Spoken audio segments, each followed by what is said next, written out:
Today we're after some parts for the Alice Chalmers WD-45. We are in need of all the hydraulic pump and all of its hardware and plumbing that goes across the top. We're going to go find a better rear fender for the right hand side. Plus, we're going to go get a snap coupler 3-point hitch drawbar lift arm assembly that goes in here and that bell housing up there in the front. And if I don't forget, I might as well pick up a new rock shaft arm, because I'll have to end up cutting all this off on this one to be able to use this one. So yeah, that's what we're going to be doing today. Howdy everybody, and welcome back to a beautiful Thursday, the 10th of October 2024. We're heading over to the Old Iron Emporium today. Yes, we are. We're going to go get some parts for that beautiful WD-45. So, enjoy the ride and we'll be there shortly. Pardon the filming. I'm driving down the road as we're watching this. Even our desert here in southern Idaho is finally drying out, which is a little late this year. Usually it's this brown about the first mid part of July, and here it is October. So yeah, we'll give you a little bit of view of the valley here. The area of southern Idaho where I'm sitting at is actually a high mountain plateau. We're sitting at about 4,000 feet in elevation. So yeah, our leaves are just now starting to turn colors on the trees, and the days are very short, getting cooler, and the nights are even cooler yet. So we are probably done with fall and getting close to winter. Fall around this state, maybe about 3-4 weeks at most, and that's it. There's a couple of big old toys you don't see very often anymore. There's the view this morning of the mountains that are south of me. Yeah, out across the desert plains there. I don't know if you can see them very well, but they actually look fairly low when you look at them from this angle, but in actuality, from the house, I'm not that far away from them. Hey, it's my buddy, the guard dog. Yes. How's my guard dog? Yeah. Yeah, this is just the mean, vicious guard dog over here at the Iron Mound Farms. Yes. Oh, looks like my friend Dale here that runs the show has been picking up some quality iron finally. Yeah. I'm not sure exactly what model that is. If it's a 17, it's got to be. I don't think it's a 19. It might be, though. Yeah, anyway, power steering's gone out of it and all that kind of thing. But, yeah, we're gaining in quality iron here. We even have a D19 sitting here now. It's a parts tractor, I'm guessing. There's another D14 sitting here with an auxiliary control valve set up on it. Yeah, for the hydraulics. Yeah. These two derelicts may need to head out to the farm, so I've got parts for mine.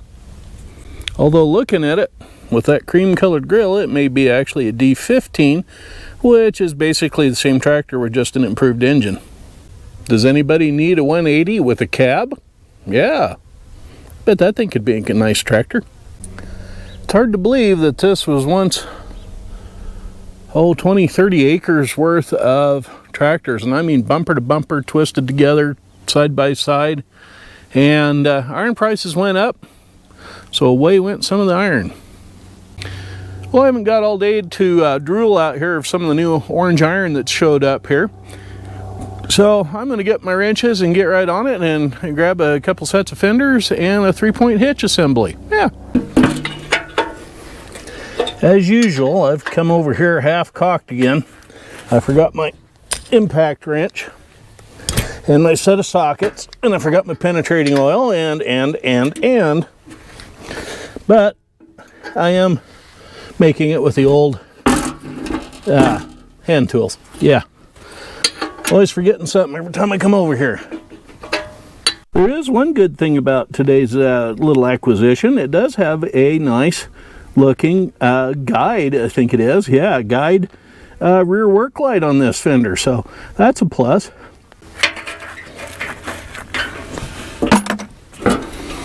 Alrighty. there we go. A much nicer fender from my WD-45 than the one I had. Yeah, we'll go throw that in the truck. Another thing I forgot to bring today was a bucket to catch all the oil that's going to come out of that hydraulic pump assembly right in here. And that's something else I need for my WD-45. It is missing. So I need to get that off of this one. But, yeah, like I said, I forgot the bucket to catch the oil in. I don't want to leave oil all over the ground out here. So that hydraulic pump might be another trip out here to this place to pick that up. Yeah, that wouldn't be such a bad thing. Next thing up is jacking up this rear end so I can get all that 3-point hitch linkage out from underneath this thing. For those of you that are familiar with a WD-45, you know what this lever here is for. That's just to the left of the gear shift lever. You pull it back to disengage the hook in the bell of the coupler. So what I'm trying to unhook are these 3-point hitch lift arms, okay? There's a set that goes up underneath there to the bell. There you can see the chain coming down into the back end of that bell where the coupler hook is. Okay, well, when you can't get that undone because it's rusted shut and full of dirt, what do? You knock out that pin. So yeah, laying down here in the weeds and whatnot, I knocked out that pin and got the whole coupler loose. Now I have to deal with these mangled nuts and bolts to get the chains off of the lift arms, and which I think it's just this one. That other one may just come apart because it doesn't look like the bolt's hooked in anything. It's just wrapped around it. So I may be able to get that out of there. That in itself wouldn't necessarily be a bad thing. A few extra parts, you never know. Now, if I was a betting man, I'd bet you'd all never seen anybody use an adjustable wrench and a combination wrench in that fashion, trying to get a bolt loose. Yeah, there's clothes wire on that chain all right, holding it to this lever. Trouble is, the chain is still intact, and the wire was just there to take up some slack by tying two links of the chain or three together. Yeah. Anyway, we get this off of here too and take it with us. Alrighty, we get this chain up out of the way here. Let's see if we can get this thing drug up out of there.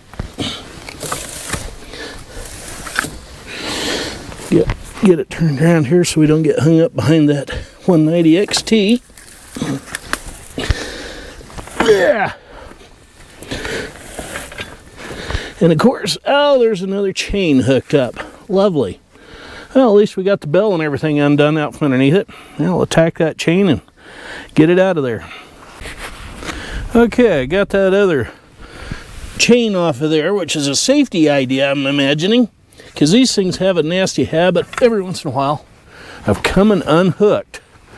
And then this bar on the front of the attachments act like a pole vault and rotate stuff right up into the back of the driver. So yeah, but this 3-point hitch, that's what I was after right there.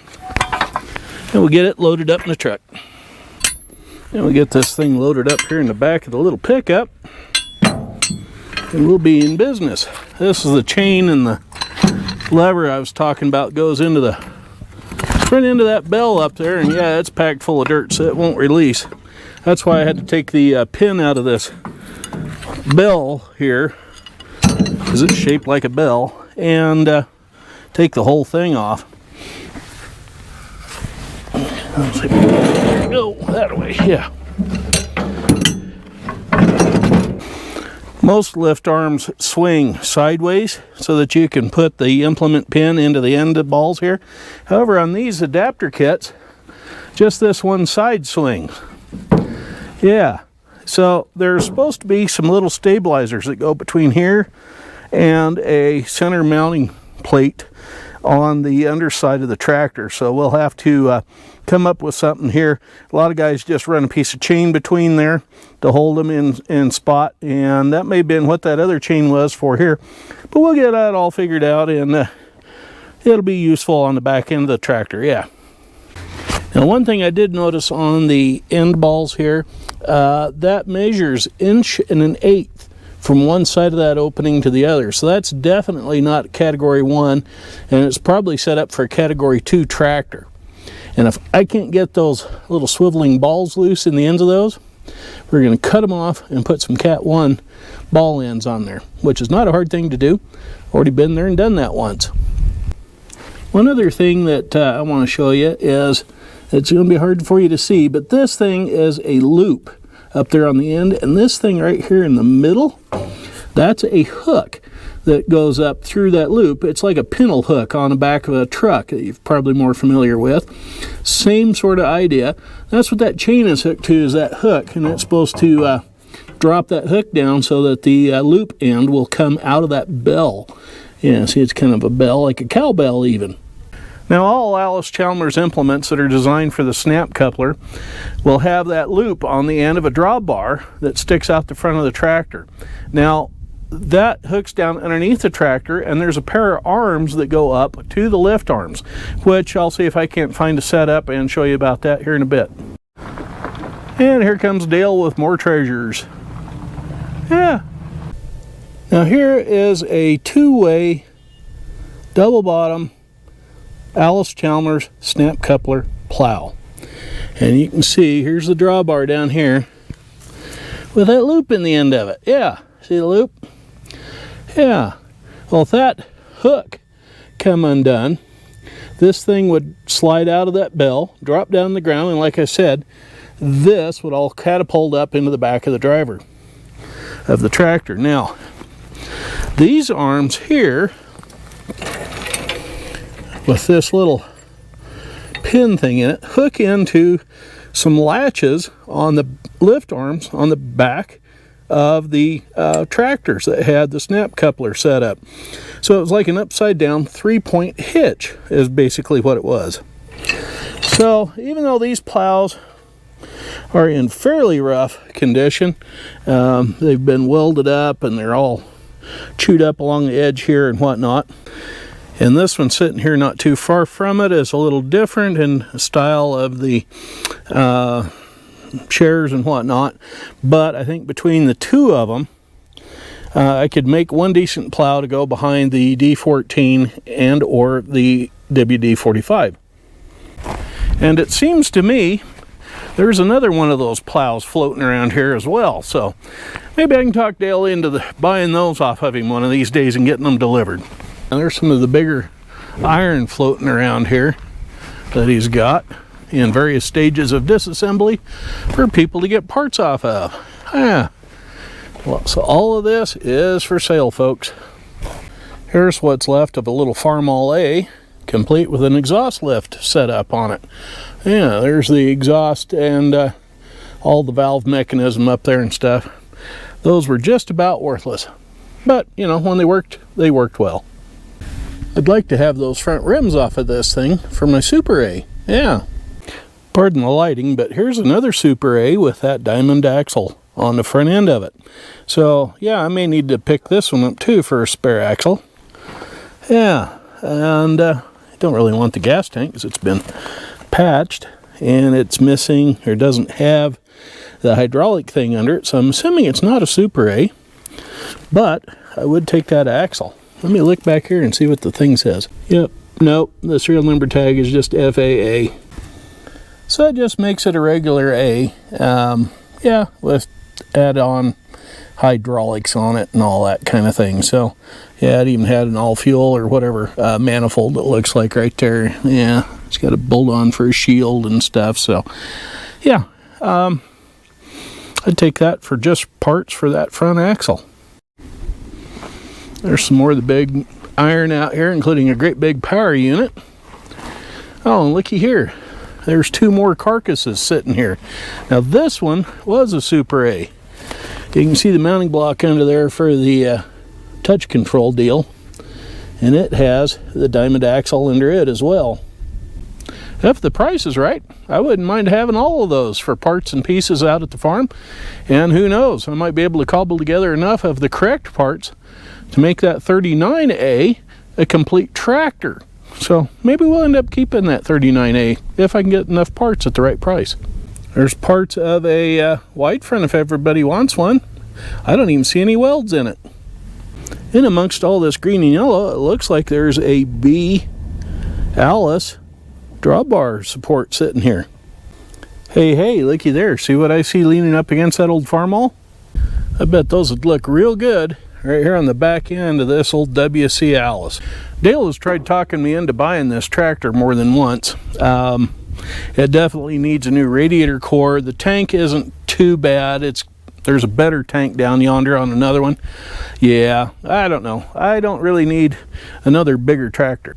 When I say I don't need a bigger tractor, I didn't outlaw or say I wasn't going to be interested in smaller tractors. Here's a little 012. This one would make a fun little restoration. I bet somebody'd love to get this thing running and just drive it the way it is for the patina that's on it.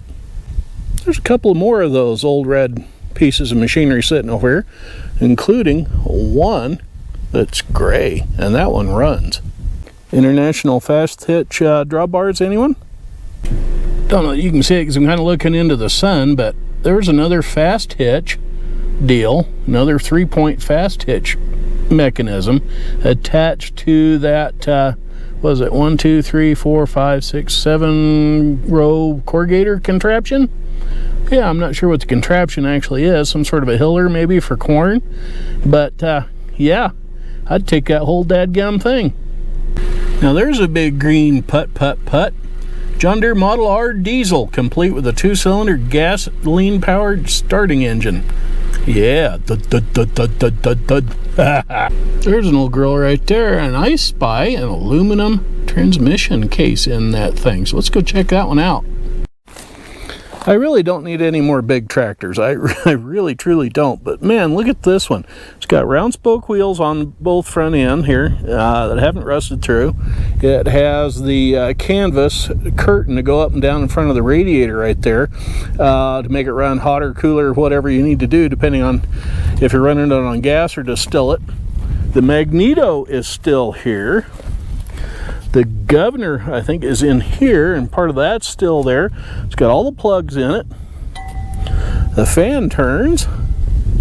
Yay, that's a plus. This air compressor thing needs to go away, though. It's got the belt pulley on it right down there.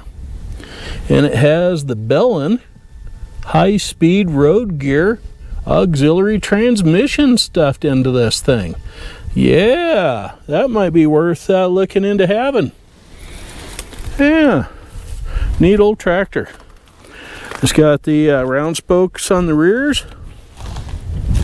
It's got a cultivator drawbar attachment thing here.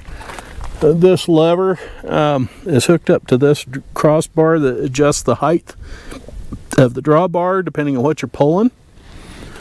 Yeah, nice piece of a kit here, yeah.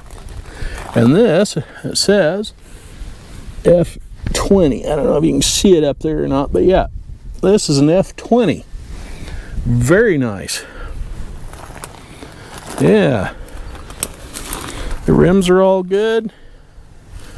Even the manifold is good. That other thing must have been an air compressor because it's got an exhaust lift on it. So yeah, they changed it to work off compressed air.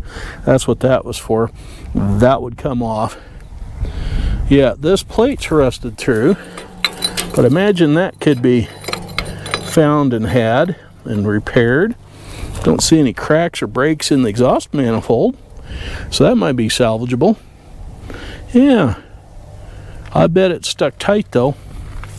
I'm not going to try to turn it over. There's no belt or anything to pull it with, yeah, to get it to turn over. That's a straight old machine. Yeah. The one thing it is missing though is the air cleaner went right here, and there was a pipe came down and over to the carburetor. But I'm sure if we get to looking around here, one of those could be found. If I can get the fresh produce thing going out at the farm, this potato planter might be pressed into service once again and used out there at the farm for planting spuds. Then all I'd need is a potato digger, probably a 1-row. And looky here, there's another fast hitch sickle bar mower. for an Alice Chalmers. Yeah, it's seen a better day or two from the looks of it. But I bet a person could get that for next to nothing and maybe get that to working again. And looky here what I found. Rattlesnake hide, maybe. Yeah, it slithered right out of its hide. That's what's left of it when it sheds its skin. Don't know about you, but I'm beginning to think I'm going to be bleeding orange for a while. I keep finding all this Alice stuff over here at the farm here. Yeah, good day to be shopping. It's about a 12 or 14 foot Alice disc sitting here in the pile, and it's missing one whole gang section up here on the front end of it. And here's a tumble plow, like the one I sold at the farm sale a year or so ago. Yeah, Dale picked up and bought. And underneath all that right there, that is a fast hitch ditcher or snap coupler ditcher for an Alice Chalmers tractor as well, sitting right there. And right there is the third Alice Chalmers plow that would be for parts. As you can see, it's missing one of the shares right there, and this one's missing some parts down here, but it's got a frame and whatnot and turning mechanisms and all that kind of thing there, so good for parts. Sitting right out there in the middle of that picture is yet another Alice Chalmers two-bottom two-way plow. Now that makes 4 of them here that I've discovered today, and honestly I'd take all 4 of them to make at least one good one out of, if not 2 or whatever. But yeah, I'd take all 4 of them to have at least one good one to use behind the D14 or the WD-45. Well, I hope you enjoyed today's little outing over to the Old Iron Sanctum. Yeah, unfortunately a lot of that stuff has gone to the scrapper. There wasn't any value in it, wasn't being sold, so yeah. But today proved to be a darn good day. Ended up with a set of rear fenders, left and right, for the Alice Chalmers D14 that I have for $50, which you can't beat that, and a set of 15-inch adjustable rims for the front end of the Super A Farmall, or maybe even the Super C Farmall. We'll have to see. I might find another set of those and put them on Super C if it needs them. So yeah, a lot of work coming up in the future. Like I keep telling everybody, we're gathering up stuff now so that we can restore in a little bit and get that started, and parts and pieces are coming here and there. So yeah, we'll get some tires ordered up, get these sandblasted, painted up, and get the tires mounted on it so we can at least get the Super A up on some decent tractor rubber instead of car rubber. We'll get these D14 fenders put on the 14, and the fender back there for the WD-45, we'll get it on, along with this 3-point hitch contraption that's underneath all of this. Yeah, and sooner or later we'll go back over and get the tank support for a WD-45 that the headlights attach into, and another headlight, because our WD-45, that's been a little buggered up. So we'll get that. Plus we'll get the hydraulic pump lined up for one, and all of its plumbing and fittings and whatever. So yeah, a lot of stuff. We're gathering parts now. We'll be restoring here in a bit. So don't get impatient and take off and leave. So all sorts of stuff coming up yet to do. So thank you for hanging tight today, and we'll catch up with you later. As always, I'm Farmer Dave, wishing you well. Y'all have a good one now and be safe out there. Bye-bye. Before I go though, got to get in one last final word. What did the blind man say to the deaf dog? I see. Catch y'all later. Bye-bye.